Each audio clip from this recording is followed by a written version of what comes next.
noi ci rivolgiamo intanto ai nostri azionisti e ai nostri regolatori, i primi, i comuni e le province, perché con l'autorevolezza che deriva dal loro rilievo istituzionale si facciano carico di rappresentare alla Regione o di ulteriormente rappresentare alla Regione Veneto la impossibilità di procedere con ulteriori tagli per il nostro settore. Noi non vogliamo fare gloria azioni clamorose di protesta, perché garantiamo un servizio pubblico e quindi è difficile per noi immaginare azioni di protesta. Il mondo del lavoro lo può fare, le aziende non possono scioperare. È chiaro? Forse Roberta, vista l'età che abbiamo, siamo un bello spettacolo.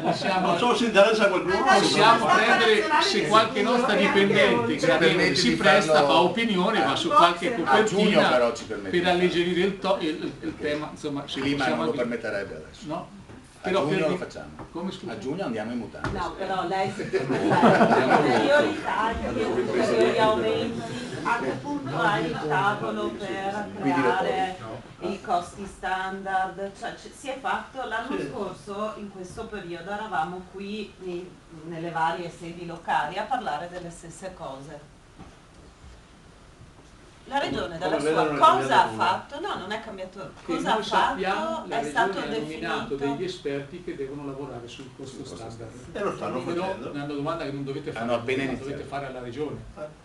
Sono stati appena nominati e quindi non sanno. Al momento non c'è nessuno. L'esito per i cittadini, ad esempio, l'anno scorso noi abbiamo avuto un brusco taglio nei servizi extraurbani e di terraferma, inferiori nella navigazione, più aumenti negli abbonamenti, nel costo dei biglietti e altri ulteriori aumenti li avremo da giugno.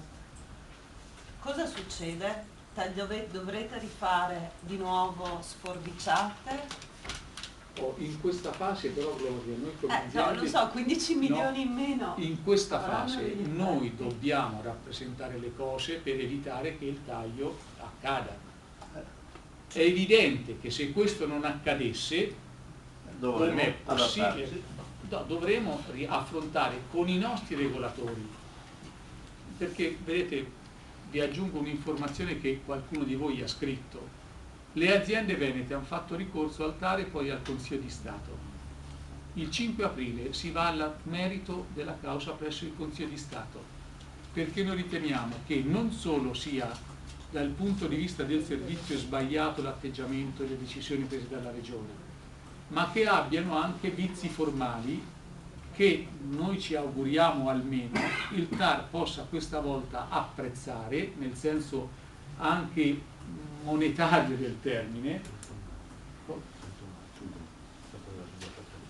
Al 31 maggio, allora c'è stato un aggiornamento sulla data, ma vanno al merito perché il Consiglio di Stato, al quale noi abbiamo fatto ricorso, ci ha detto che il TAR deve pronunciarsi sul merito, perché le aziende hanno fatto un ricorso che è giuridicamente fondato. Qui c'è dato in parte ragione.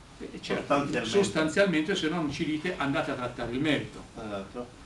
Allora, che cosa può accadere se la Regione, il Consiglio regionale, che ha il compito di deliberare il bilancio nei prossimi giorni, non ascolta questa accurata raccomandazione che le aziende tutte, come vedete, fanno, senza distinzione territoriale e unitariamente?